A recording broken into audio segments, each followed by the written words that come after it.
नमस्कार मित्रों, मैं हूं अशोक वर्मा। भरोसे का नाम ही है टीवी20 न्यूज, जो रोज उपलब्ध कराता है ताजा तरीन खबरें।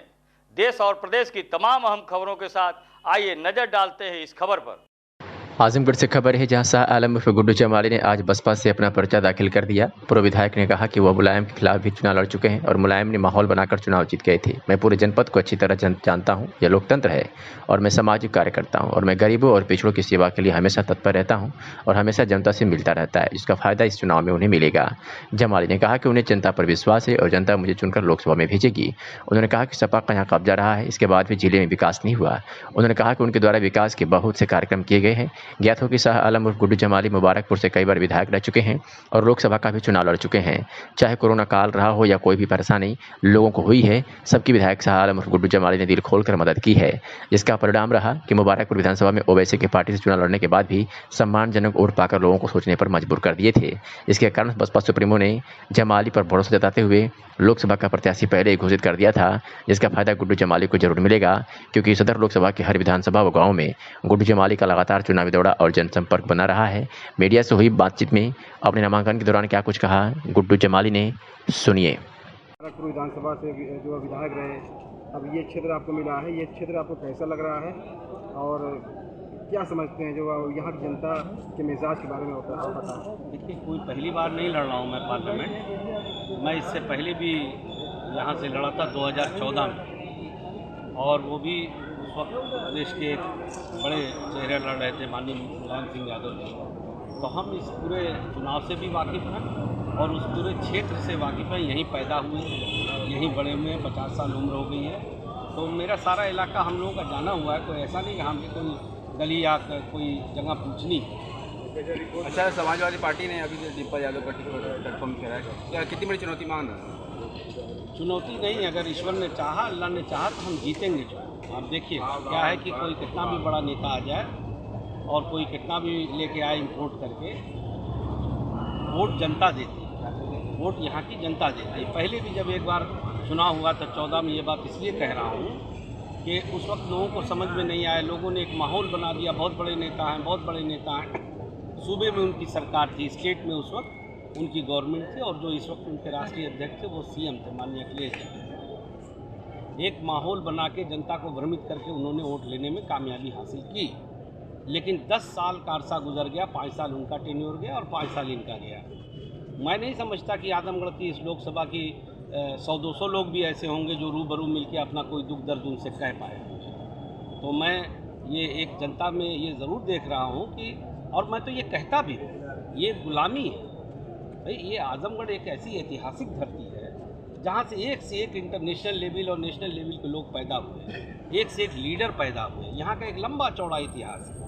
यहाँ से बाहर से इंपोर्ट करके लोग आएंगे और उसको बहुत दिनों तक कोई बर्दाश्त करेगा तो ये एक भ्रम है, मिथ्या है, टूट जाएगा। इसका आप देखिएगा, उनको मुंह की खानी पड़ेगी। सर, लोकसभा के उपचुनाव में आपका मुद्दा क्या होगा? देखो यार, हम एक सोशल वर्कर हैं और हम तो लोगों के बीच में रहकर जनता की दिलो जान से सेवा करेंगे। हमारा काम है समाज में कमज़ोरों, पिछड़ों, गरीबों के लिए काम करना। अगर हमें जनता मौका देगी तो हम कहते नहीं हैं, हम करके दिखाएंगे कि ईमानदार जनप्रतिनिधि को किस तरह से होना चाहिए। थोड़ी कि आज हमें काम पड़ गया तो हम लेके अब घूम रहे हैं कि हमारा नेता कहाँ है, 5 साल में 2 बार आ गए। अरे भाई, MP MLA को चाहिए कि वो अपने क्षेत्र में बना रहे। अगर रोज़ नहीं बन सकता तो महीने 2 महीने में ज़रूर आए और रूबरू होकर जनता से मिले, 1000-500 आदमी उससे मिल सकें बिना किसी पाबंदी के। आपने वोट देके जिस तरह जनता ही तो चुनती है उसको। कोई भी नेता हो, चाहे MLA हो, MP हो, चाहे कि लोग कहते हैं बहुत बड़े नेता, बहुत बड़े, हमारे जनता का कोई काम नहीं आ सकता। क्या विकास हो गया? लोग कहते थे बहुत विकास हो जाएगा, क्या विकास हो गया? हमने तो कोई बदलाव देखा नहीं। हम भी यहीं पैदा हुए हैं। जो ये सड़क भी बनी है ना, ये मैं आज आपको बता दूं, ये मेरी देन है, मैंने विधानसभा में उठाया था। ये नहीं बन रही थी, उस वक्त मैं अपनी पार्टी का लीडर था वहाँ, और मैंने CM साहब के सामने कहा कि आप एक बार मेरे कहने से यहाँ से जाके देखिए, उसके बाद ये बनी है। यहीं इनके मंत्री रहते हैं, यहीं इनके विधायक रहते हैं, तो सबका देखा हुआ है, लोगों ने देखा है सब। सर, लोकसभा क्षेत्र में आप जा रहे हैं, इस क्षेत्र के पिछड़ेपन के बारे में बताएं, क्या आपने देखा? मुझे शर्म आती है। मैं आज आपको बताऊं कि मैं कल मेहनगर में गया था और 3-4 क्या 10 गांव और रोड ऐसे बाजार मिली मुझे कि मुझे शर्म आती है कि हम लोग इस तरह के हमारे जनप्रतिनिधि हैं वहाँ ये इतने बड़े कहते हैं ना कि हम बहुत बड़े नेता हैं, एक राष्ट्रीय दल के MP हैं हमारे, और उन्हीं का MLA भी था वहाँ, और घुटनों सड़क टूटी हुई है, कोई बोलने वाला नहीं। मुझे तो ये देख के शर्म आई कि ऐसे लोगों को वोट किस मुंह से मांगते हैं और किस मुंह से देती है जनता को। मैं ये नहीं कहता मुझे वोट करिए, मगर इतना ज़रूर मैं कहूँगा कि जनता से भी अपील करूँगा कि ये वोट कोई ये नहीं कि आप किसी को भी दान में दे दें, खुश होकर दे दें। अगर आप बदलाव चाहते हैं तो आप ये भी देखिए कि भाई आपके लिए कौन फिजिबल है, कौन आदमी आपको, किसको आप इजीली अप्रोच कर सकते हैं, किससे अपनी बात कह सकते हैं, अपना दुख दर्द कह सकते हैं, लड़ झगड़ सकते हैं। भाई जो हमसे प्यार करता है वो हमसे शिकायत भी करता है। इन लोगों से कोई मिल पाता है? ये लोग वहाँ से आते हैं हेलीकॉप्टर से और नॉमिनेशन किया, उसके इंतहा ये, इससे बड़ी बेइज्जती और क्या हो सकती है। मैं तो आपके माध्यम से अपील करता हूँ जनता से कि इसका भी संज्ञान लेना चाहिए।